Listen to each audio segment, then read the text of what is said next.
Welcome to Spotlight for Success with American Book Company. I'm your host, Derek Mentozzi, and we're here at NCASA in North Carolina. And I'm here with our guest, Molly and Gina. And could you guys tell us a little bit about yourselves? Sure.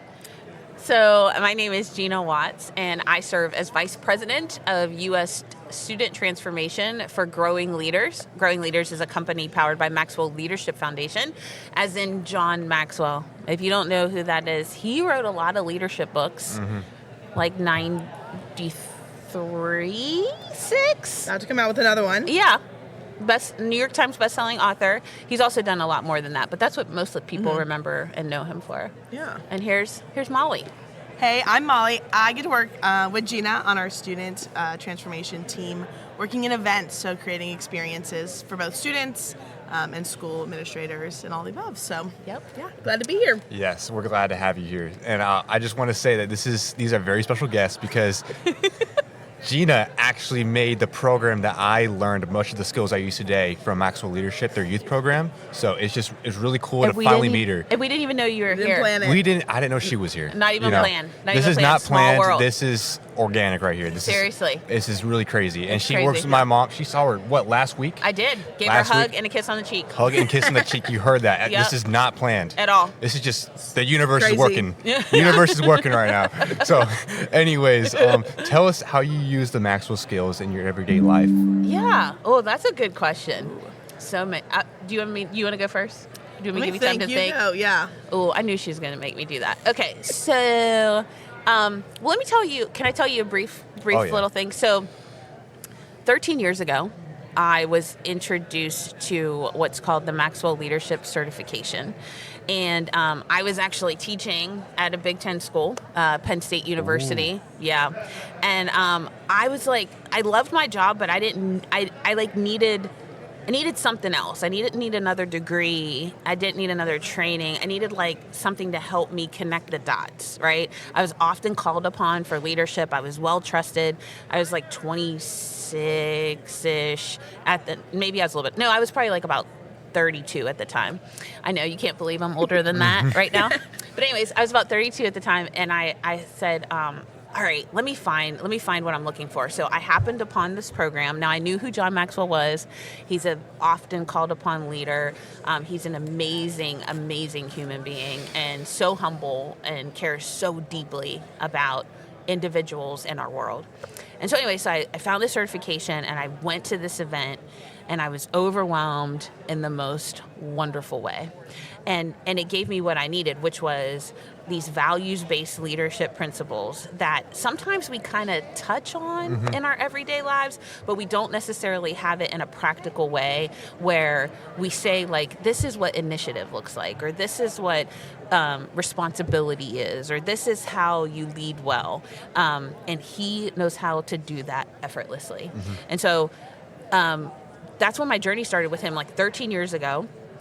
I now am on staff working under our nonprofit, and so in my everyday life, what I deeply value is leading the team that I'm gifted to lead, and helping them see how what resources we have, what services we provide, we adopt and we lead that out every day. That we are people of integrity, and integrity means we say what we do and we do what we say. So if we say we're going to do something, we deliver it in the manner that we committed to. And we do that day in and day out.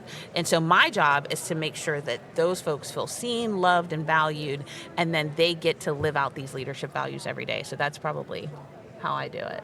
That's powerful. Thanks for coming to my TED Talk. That's nice. That was so long. That's awesome. Yeah. No, it's so true because I'm on Gina's team, like I said, and she leads so well through all the principles.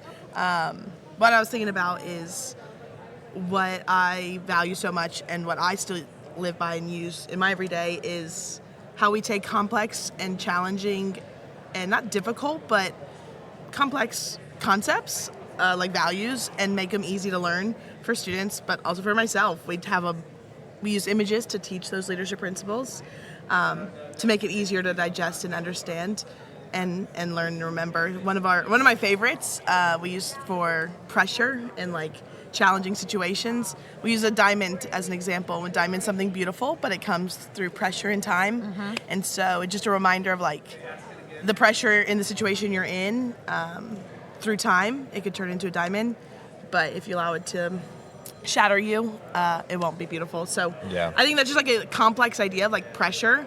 How do we like put that into, like, how can we make this come into like a beautiful outcome? But through the image of a diamond makes it easy to like grasp and understand. So that was a great example. Awesome. And another thing I want to ask you guys is, how do you use these Maxwell skills inside of the NCASA community? Yeah. So this year we get to be a President's Circle sponsor. And a part of what we're doing is building relationship. This is our first year at NCASA. So it's allowing us to build relationship with teachers and teacher leaders and those who care for students faithfully day in and day out. Because while we have content and curriculum to serve students, we also know that things can come and go, but like caring for our teachers is actually is really a core way of how we can affect the next generation. So there's two things we do. One is we have a curriculum. It's called I Lead. And this curriculum is a little bit like what Molly was sharing, is like we take images, and the images have a leadership principle attached to them. And so young kids from kindergarten through 12th grade are sitting in circles. Yes, kindergartners are sitting in circles, and they're talking about commitment and initiative and responsibility and forgiveness. And maybe we need adults to do it too. We'll talk to you about that later. Actually, his mom can talk to you about it. But I've heard a lot. We have those curriculum, that tools for the students.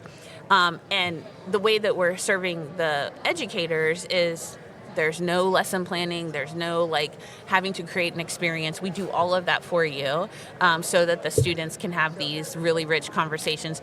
And then for the educators and for the teacher leaders, we're providing professional development and training and caring for them well. And Molly could tell you about like a brand new resource that we have. One of our authors and dynamic speakers just launched his new book, and it's one of the things that we're serving. We're using to serve educators around the country. Yeah. Oh yeah, I'd love to share. Great transition. Yeah. But one of our values is, or like our mission is to add value to leaders who multiply value in others. And so that's also something we love to get to do in this community, is empower school leaders and administrators and classroom teachers to add value to their students, who then get to turn around and add value to others. The resource that Gina was kind of talking about is is this new book that one of our colleagues wrote. It's called I Love This Place. It comes from a story that a student wrote on the wall of their classroom. Before the walls were being painted, the school was like, you guys can go in and write something on the walls. And the student wrote, I love this place, in a Sharpie, which was just a really cool way of stepping back and looking and being like, wow, this student wrote, I love this place, but more so, this place loves me. And so he wrote this book all about practical ways. The author was an educator for 18 years as a band director at a very large public school in a district in Atlanta. But all about how do you create a culture on your school campus where not only the students love the place, but they feel loved. And so through challenges and through overcoming different groups of students or peers or teachers in school, parents, all the things, how do you connect them together to create a community that's loved and loving to their students. And so that's a resource that we have, and that's how we do this through books, through our curriculum, through speaking events, public professional development.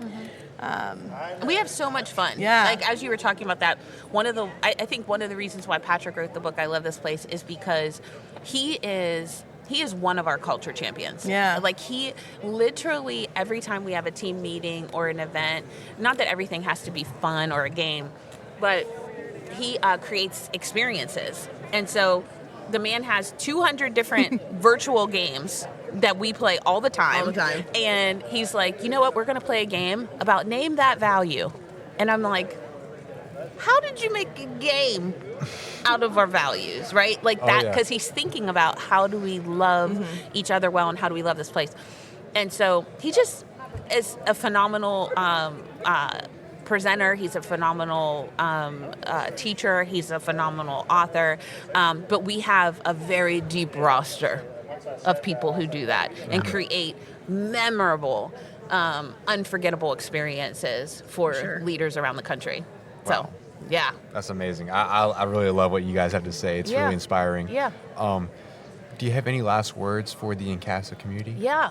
Well, we're newbies, but we don't bite. First year. And we love serving educators and the next generation. It is our deep passion. You're talking to two ladies here who not only get paid by profession to do it, but spend significant amount of time volunteering in our local communities to add value to the next generation. We know that our next generation are leaders of now and not tomorrow. And we need to take action and care for our young people in ways that maybe we wish we would have had. Yeah. So. Yeah, that's what I would say. I'd say we're here to serve you.